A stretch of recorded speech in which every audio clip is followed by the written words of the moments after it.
I'm going to be telling you 7 brutal truths about female nature that are going to help you understand women. But be prepared, these are controversial and they may hurt your feelings. This first lesson is very powerful, which is that if a girl doesn't like you, she couldn't care less about you. So, this is why I have a 3-question rule when I'm meeting a new girl. I'll ask her name, where she's from, if she's working or in school, and if I don't see that she's interested in this conversation and that she doesn't like me, then I'll simply leave. I'll say, it was nice to meet you, have a nice day, and I'll get out of there. And the same thing goes for girls who kind of diss me. Like if I, reach out and try and set something up and she doesn't respond or she's not interested or, things along that nature, I'm not going to be out there being her best friend. My attention goes to 0. I don't have time for any girl who doesn't like me because I know she couldn't give a fuck about me. Whether I lived or died, she really wouldn't think much about it. So this is so important to understand, and this is on the basis of understanding female psychology, which is going to allow you to be a dynamic communicator. And being a dynamic communicator is going to set you up for success with girls in a way that I cannot describe. It is the most impactful thing that I've ever done, is learning communication at a very high level. So this is why I put together a guide for you, giving you everything, my verbal communication strategies, the nonverbal things that I've learned to be able to speed read girls. Everything is outlined in this guide that's just going to help you become a dynamic communicator and succeed with girls at a level that you've never imagined. And that's completely for free. It's the first link in the description below. And this next one is pretty harsh, which is that girls choose the winners, and a lot of that initial attraction is usually superficial, and I have a pretty good story to back this up. So about 2 months ago, roughly, I was in Norway, and I went out to a Thursday night bingo where everyone is in friend groups, and it's actually kind of hard to break into the social circle because no one's on the dance floor, very few people are standing at the bar, and I went and I met a group of guys just to hang out with them, and I said hi to them, we were talking a little bit, and I saw later one of the guys go and sit at this table of girls, and I was like, oh, let me join them. So I went and introduced myself to the girl that I liked, and the guy I talked to before was already talking to her. And this girl literally grabbed my arm from the second I introduced her, she grabbed my arm and pulled me over the other dude and pushed him at the same time away. And then she just sat on my lap and started kissing me right away. Whereas this other dude was trying to work it and he wasn't getting anywhere. And then I was like, why'd you just push that dude away like that? And she was like, I don't like him, but I like you.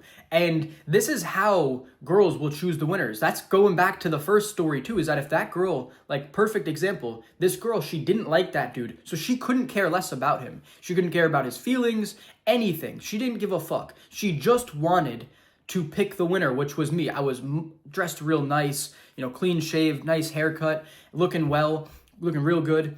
And the way I introduced myself, the way I carry myself, I have muscle, he was kind of skinny, he wasn't looking too good, bad style, a lot of things. But I was the winner in this situation, she chose me, and this is not an exaggeration, she literally dragged me over him and pushed him away at the same time.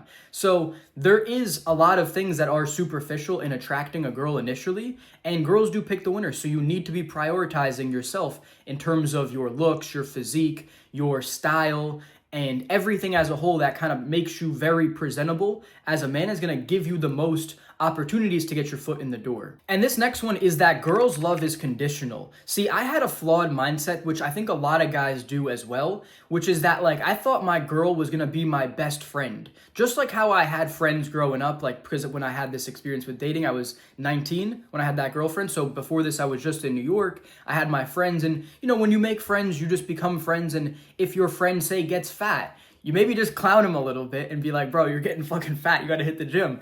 But it's nothing serious, you know what I mean? And it's not like you lose attraction, and that's not a factor in this friendship and relationship that you have. It's just that's your boy. You maybe mess with him a little bit, but it's not gonna, affect it to the degree where you're not gonna wanna be friends with him. So I kind of thought it was the same thing. So I thought, it didn't really matter. Once you had a girlfriend, you're kind of locked in. That was my mindset. That eased a lot of my anxiety, was this false pretense and mindset that I had, which was, oh, once she's my girlfriend, she's mine and it's locked in and I don't have to do anything to maintain it. I don't have to keep hustling. I don't have to keep working on myself. I can kind of just do whatever and get my easy sex. And this is the most flawed mindset ever. This got me wrecked in that relationship. And it really taught me that girls' love is conditional, that you need to be constantly working on yourself. You need to be the most attractive version of yourself.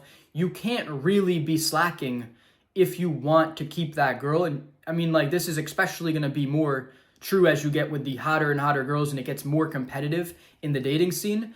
You really, really need to be on point all of the time. Otherwise, that girl is going to like really lose attraction for you. She's going to fall out of love. But if you're just that guy all of the time, always winning, always on your shit, the most disciplined, best version of yourself, then yeah, you'll keep that girl. And this next one's quite interesting, which is that girls will lie and flake on you even if they like you. So towards the end of my stay in Norway, I went on a date with a beautiful girl. She was one of the best warm-hearted girls I'd met in a long time, and I could tell she was a genuine good girl. And the night before the date, at like 1 o'clock, she actually canceled on me, and she was like, I don't think I can make it tomorrow. I was like, okay. And then she was like, you know what, I actually think I can make it. So I was like, okay, well, I'll see you tomorrow then. And we ended up hanging out, and it was a great, great date. And she really liked me, and at the end, I asked her, I said, what made you cancel the date and then actually, want to come back again? And she was like, I was just nervous to meet you, but it was all right. She's like, men are kind of scary. And we like made this into a joke, whatever. But the point was, she was interested in me, she liked me, and she still was ready to flake on me and lie and say that she couldn't come when she could. So this is something that girls will do all of the time, and it's just an interesting thing that I really wanted to throw in there, and I think this will serve as a valuable point, because maybe if a girl flakes on you, it doesn't mean that she doesn't like you. There's obviously times when it's going to be that for sure, but there's going to be times when girls like you and they'll still lie and they'll still flake on you. And this next one, I really just want to drill into guys' minds, which is that girls will only appreciate your compliments if they like or love you.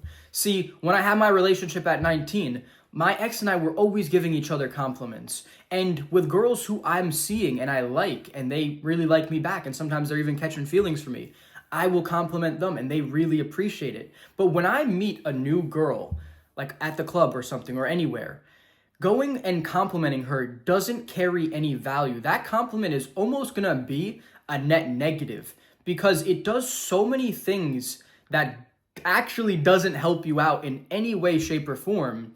Like, for example, one, this can be seen as kind of like manipulative. It's not really manipulative, but you're trying to like flatter her in such an obvious way when she hears this all the time. She really doesn't give a fuck and she knows what your intentions are. So it's almost gonna hurt you more than it is gonna help you. Now, there is a caveat, which is that, for example, I'll give you a story from last year when I met this Finnish girl in my town in Sweden and I saw her in another town about a month later and we were talking, and after like 8 minutes or so, 8 minutes, she was like, I was surprised you remembered me. And I was like, how could I forget the beautiful Finnish girl? And I said a compliment like that and she laughed because there was some rapport. We were already like having a good time, talking, laughing, and smiling. And then I threw in that like little cheeky sort of compliment and she liked it. She laughed, she blushed a little bit, and it was nice. Because she liked me, right? There was that factor of liking. But when you just go up to a new girl and you're like, you're so beautiful, can I get your number? It actually just really, I think, hurts you. It's never been my approach. I think it's really cheesy. I'm not a fan of it. I'm not a fan of those sorts of pickup lines. And I think it's really important to understand the psychology behind it. Because yeah, I do compliment girls all the time, but they already like or love me, which is the important factor you need to take away from this. And this next one is that women will always choose the high status man. Now, status isn't just money. There's many forms of status. Status comes with your body and your physique. If you've got a great body, that is a very strong status symbol. And it's not just about money. That also signifies, right? Like the body, for example, that you are disciplined, that you are hardworking, that you can see things through long term, which is very, very important to girls, and that drives status. That physique is a status symbol. It's actually a fact that there is less people with a six-pack than there are millionaires. So if you have a six-pack, that is a status symbol. And if you also dress really nice, and if you also are making a lot of money, and you have nice things, it all pieces together to make you high status. And girls are always going to choose high status because it is very attractive. I'm not going to lie. Like, there's people like, for example, Conor McGregor, who's not like traditionally good looking, but when you piece together this character, this MMA fighting, badass who's just very charismatic and he's funny, and even with his bald head, he actually is quite an attractive character. Like, no homo, I'm not trying to say anything weird here, but like he's actually a very attractive character. and he can get girls if he wasn't married. I think he still does on the side, but either way, he's a very attractive character from everything that he's done. He's built status through his career path that he's taken with MMA and fighting.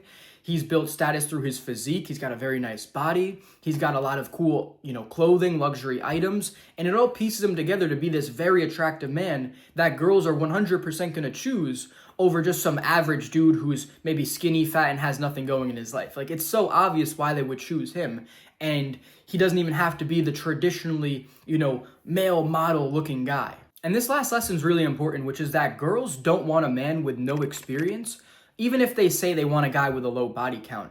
That is not true. They don't actually mean that. They want a guy who's experienced in all realms, including sexually. And I can give you a non-sexual story to actually back this up, which is that about 2 years ago, I was seeing a girl and she told me why things didn't work out with her ex. And she gave me one example in particular where they were in an airport and he'd never traveled before. And he was just like this anxious wreck, like latching onto her, asking her questions, being all panicked, like, what do we do now? Where are we going? I don't know what to do. I'm nervous. And this just turned her off so much, having to be that like mommy energy with her boyfriend. She wanted a masculine man, and he wasn't that. He wasn't experienced in this area of life, and it kind of just rubbed off the wrong way. And she told me it was just like a huge turnoff for her. And this across the board with enough things led her to not want to have this relationship anymore. And this applies, sexually. If you don't know what you're doing in bed, if you've never tested anything out, you don't know how to kind of get your way around, and you haven't tried with a couple different girls because every girl is different, then it's going to be very hard for you to be a smooth operator. So you need to go out there, you need to play the field, you need to have some fun, make some mistakes. I've made plenty of mistakes and learn from them during this journey. So that's what it's all about, gaining that experience in all realms, including sexually, which is going to make you a more attractive man. And boys, once again, pick up my high-level communication guide. This is going to give you all the strategies that I use between verbal communication, understanding non-verbal communication, learning how to speed read people, everything you need to know to be a dynamic communicator who can get the girls that you want. It's completely for free. It's the first link in the description below.